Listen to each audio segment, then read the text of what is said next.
आज का हमारा अध्याय है पापा खो गए, जो एक मराठी भाषा में लिखा गया नाटक है। यह अध्याय आपकी हिंदी की पाठ्यपुस्तक वसंत भाग 2 का 7वां अध्याय है। इस नाटक का हिंदी भाषा में अनुवाद किया गया है। इस नाटक की प्रमुख विशेषता यह है कि इसमें निर्जीव वस्तुओं को सजीव रूप में दिखाया गया है। निर्जीव जिनमें जान नहीं है, वो भी मनुष्य की तरह व्यवहार करते दिखाए गए हैं तथा उनमें मानवीय गुणों को भी दिखाया गया है। मानवीय गुण जैसे दया, करुणा, ममता आदि आदि। ठीक है, अब हम पाठ पढ़ते हैं। पापा खो गए। पाठ को पढ़कर जानते हैं कि कैसे पापा खो गए और किसके पापा खो गए, कि पापा कैसे खो गए। तो सबसे पहले हम नाटक के पात्रों को देखते हैं कि ये नाटक किन किन ने मिलकर किया है। तो सबसे पहले है बिजली का खंभा, फिर है पेड़, फिर लेटर बॉक्स, फिर कौवा, नाचने वाली लड़की, आदमी। इस नाटक में कुछ सजीव पात्र भी हैं, जैसे कौवा और एक आदमी। ठीक है, अब हम देखते हैं सड़क, रात का समय, समुद्र के सामने फुटपाथ, वहीं पर एक बिजली का खंभा, एक पेड़। मतलब जहाँ पर ये नाटक किया गया है उस जगह का वर्णन किया गया है। यहाँ पर क्या है, एक सड़क है और रात का समय है, समुद्र के सामने एक फुटपाथ है, वहीं पर एक बिजली का खंभा और एक पेड़ है, एक लेटर बॉक्स भी है वहाँ पर, और धुंधली रोशनी में दिखता हुआ एक सिनेमा का पोस्टर है, फिल्म का पोस्टर है, और उस पोस्टर पर एक नाचने वाली लड़की की आकृति है। भंगिमा, नाचने की भंगिमा मतलब मुद्रा, नाचते हुए लड़की की आकृति या फोटो है। समुद्र से सनसनाती हवा बह रही है और दूर कहीं कुत्तों के भौंकने की आवाज़ आ रही है। आगे देखते हैं खंबा, जो कि इस नाटक का पात्र है। क्या कह रहा है खंबा? जम्हाई रोकते हुए, उबासी रोकते हुए। जम्हाई क्या होती है? उबासी। राम राम राम, रात बहुत हो गई है। फिर पेड़ उसके जवाब में बोलता है, आजकल की रातें कैसी हैं, जल्दी बीतने में ही नहीं आती हैं, बहुत लंबी हैं। खंबा, दिन तो कैसे न कैसे हड़बड़ी में बीत ही जाता है। फिर पेड़ कहता है, लेकिन रात को बड़ी बोरियत होती है। बोरियत क्या होता है? उबाऊपन, ऊब जाना। ठीक है, बोर हो जाना, बोरियत, ऊब जाना। खंबा, तब भी बरसात की रातों से तो ये रातें कहीं अच्छी हैं पेड़ राजा, कि बरसात की जो रातें होती हैं उनसे तो ये रात बहुत अच्छी हैं। बरसात की रातों में तो हम रात भर भीगते रहते हैं। कौन भीगता रहता है? खंबा और पेड़। बादलों से आने वाली पानी की मार खाते रहते हैं। तेज़ हवाओं में भी बल्ब को कसकर पकड़े, बराबर एक टांग पर खड़े रहो। ठीक है, कि बरसात में, खंबा क्या कह रहा है कि बरसात की रातों में बल्ब को कसकर पकड़े खड़े रहो तथा एक टांग पर खड़े रहना बिल्कुल भी अच्छा नहीं लगता। क्योंकि क्यों कहा गया है? ये खंबे पर लाइट लगी रहती है ना, इसलिए। उस वक्त लगता है इससे तो अच्छा था न होता बिजली के खंबे का जन्म। मतलब उस समय तो मुझे ये लगने लगता है कि अच्छा होता अगर बिजली के खंबे का जन्म ही नहीं होता। बल्ब फेंक तब दूर कहीं भाग जाने का जी होता है। तब ऐसा मन करता है कि बल्ब को दूर फेंक कर कहीं दूर भाग जाऊं। ठीक है, तो यहाँ पर खंबे को सजीव रूप में मनुष्य की तरह दिखाया गया है। अब पेड़ क्या कहता है? मुझे भी एक रात आसमान से गड़गड़ाती बिजली आकर पड़ी थी। अरे बाप रे, वो बिजली थी या आफत? आफत क्या होती है? मुसीबत। आफत, मुसीबत। याद आते ही अब भी दिल धक धक करने लगता है। और बिजली जहाँ गिरी थी वहाँ खड्डा कितना गहरा पड़ गया था। पेड़ ने बताया कि एक रात आसमान से गड़गड़ाती बिजली पेड़ पर आ पड़ी थी। तो जब पेड़ को वह रात याद आती है तो उसे बहुत डर लगता है तथा उसका शरीर कांपने लग जाता है। आगे क्या कहता है खंबा? कि मेरी तबीयत ही लोहे की है जो बीमार नहीं पड़ता, वरना कोई भी इस तरह बारिश ठंडी धूप में खड़ा रहे तो ज़रूर बीमार पड़ जाएगा।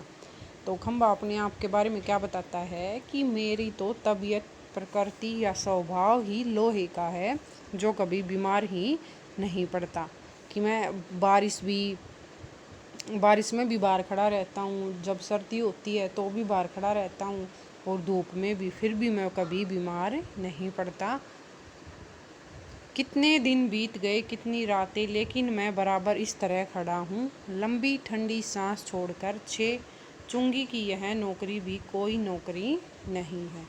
ठीक है, क्या कह रहा है खंबा कि कितनी रातें, कितने दिन बीत गए हैं, मैं इसी तरह खड़ा रहता हूँ, यह नौकरी भी कोई नौकरी नहीं है।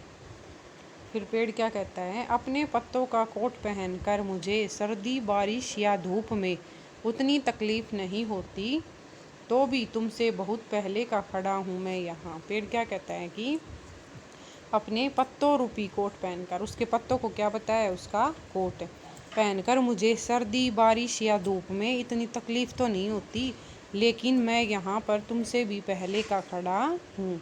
ठीक है, जब खंबा लगा था तो उससे पहले वो पेड़ वहाँ पर था। यही मेरा जन्म हुआ इसी जगह, तब सब कुछ कितना अलग था यहाँ। ठीक है, जब मेरा जन्म हुआ था उस समय सब कुछ कितना अलग था यहाँ। वहाँ के वे सब ऊंचे ऊंचे घर नहीं थे, मतलब आसपास जो अब घर हैं वो उस समय घर नहीं थे, तब सड़क भी नहीं थी। वह सिनेमा का बड़ा पोस्टर और उसमें नाचने वाली औरत भी तब नहीं थी। सिर्फ सामने का यह समुद्र था। सिर्फ क्या था, सामने एक समुद्र था। बहुत अकेलापन महसूस होता था मुझे यहाँ पर। तुम्हें जब यहाँ लाकर खड़ा किया गया तो सोचा चलो कोई साथी तो मिला। ठीक है, जब खंबे को वहाँ लाकर खड़ा किया गया तो पेड़ ने सोचा कि चलो कोई साथी तो मिला, इतना ही सही। लेकिन वो भी कहाँ, तुम शुरू में मुझसे बोलने को ही तैयार नहीं थे।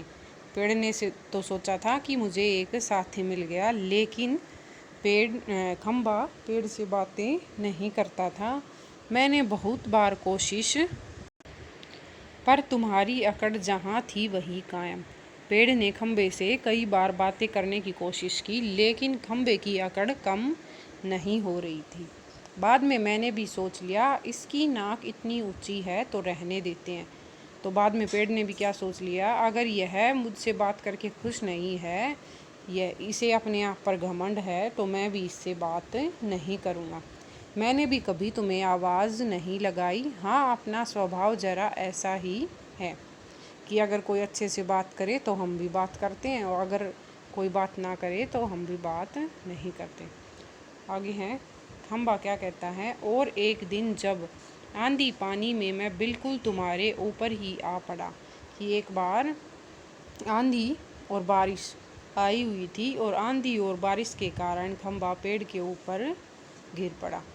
पेड़ क्या कह रहा है, बाप रे कैसा था वो आंधी पानी का तूफान, मतलब बहुत भयंकर आंधी तूफान था। खंबा तुम खड़े थे इसीलिए मैं कुछ संभल गया। तुमने मुझे ऊपर का ऊपर झेल लिया, वह अच्छा हुआ। चाहे तुम खुद काफ़ी जख्मी हो गए, बाद में मेरा गरूर भी झड़ गया और अपनी दोस्ती हो गई। मतलब आंधी और तूफान में जब खंबा गिर रहा था तो पेड़ ने उसे संभाल लिया, जबकि पेड़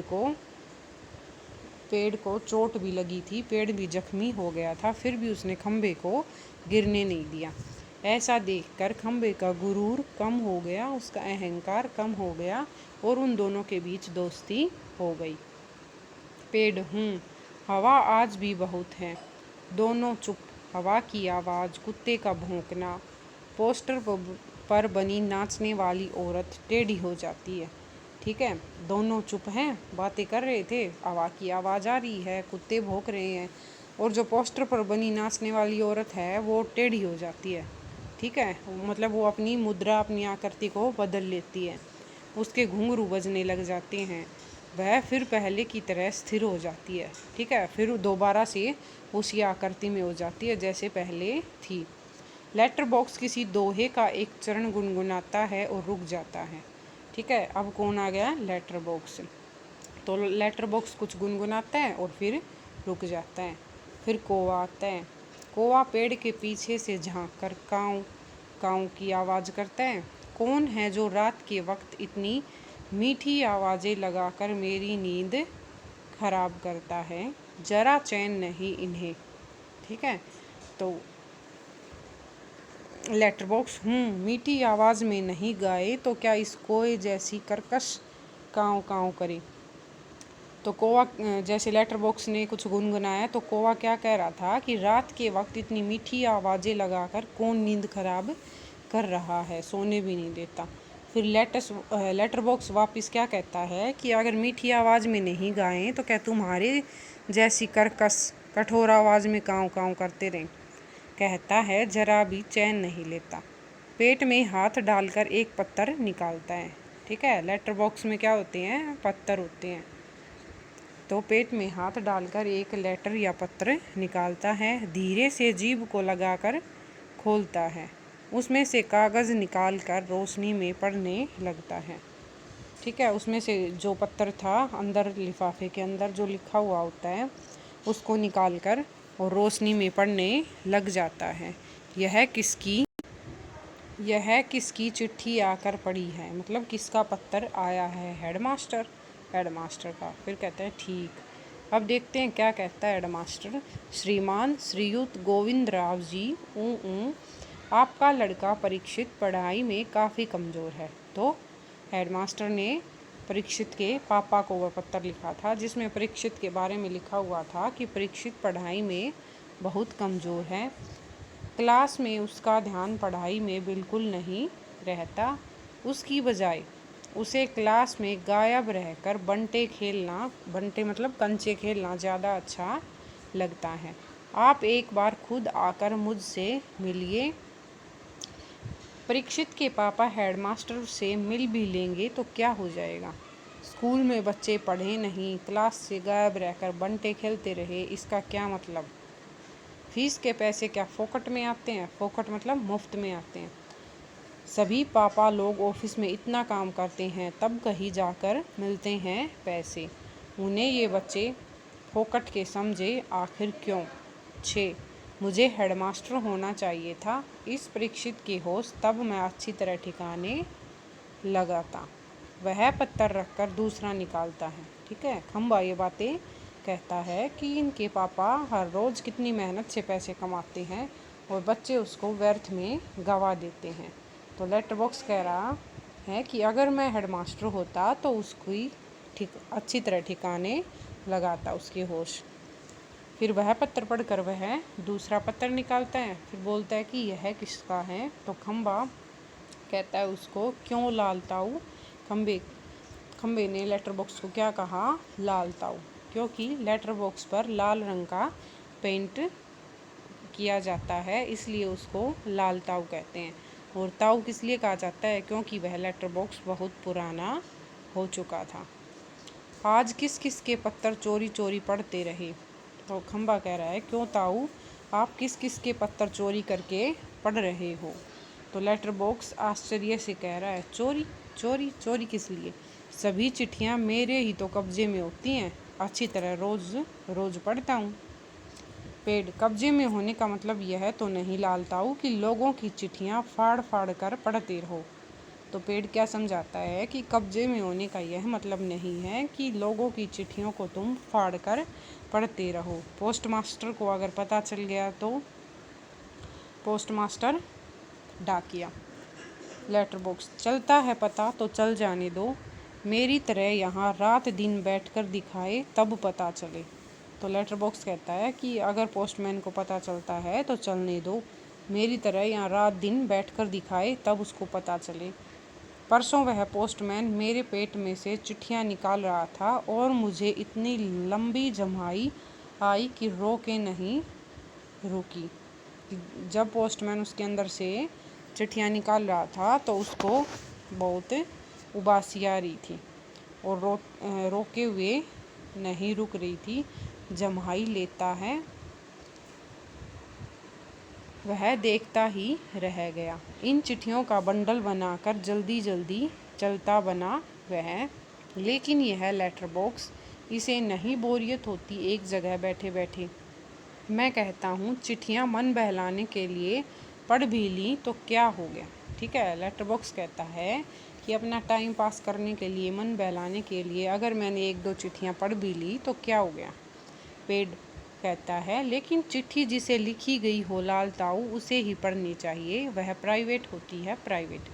ठीक है, पेड़ कहता है कि चिट्ठी जिसके लिए आई है उसी को पढ़ना चाहिए, ये तो गुप्त बातें होती हैं, आपको नहीं पढ़नी चाहिए। लेटर बॉक्स, मैं कहाँ किसी की चिट्ठी पास रख लेता हूँ, जिसकी होती है उसे मिल ही जाती है। तो लेटर बॉक्स क्या कहता है कि मैं क्या पढ़ के पास थोड़े ना रखता हूँ, जिसकी होती है उसको मिल जाती है। किसी की गुप्त बातें मैं कब बाहर निकालने देता हूँ, न ही मैं उनकी बातों को किसी के सामने कहता हूँ, वह मुझ तक ही सीमित रहती हैं। इसलिए तो मुझे अपना बहुत महत्व लगता है, इसलिए तो मैं अपने आप को श्रेष्ठ मानता हूँ, मुझे अपने आप पर गर्व है। ठीक है, जैसा कि चित्र में भी दिखाया गया, ये लेटर बॉक्स है, ये पेड़ है, ये खंबा है, ये नाचने वाली औरत है। ठीक है, आगे है पेड़। अब पेड़ बोलता है कोई आ रहा, लगता है कि कोई आ रहा है। सब चुप हो जाते हैं। पोस्टर पर बनी नाचने वाली का संतुलन फिर से बिगड़ता है। तो पोस्टर पर जो वो लड़की थी उसका संतुलन बिगड़ जाता है, फिर पहले की तरह स्थिर और स्तब्ध हो जाती है। फिर वो अपना संतुलन बनाती है और पहले वाली आकृति में आ जाती है और स्तब्ध यानी चुप हो जाती है। तेज हवा की भनभनाहट, तेज हवा की आवाज़ आती है। भिखारी जैसा एक आदमी आता है और उसके कंधे पर सोई हुई एक लड़की है।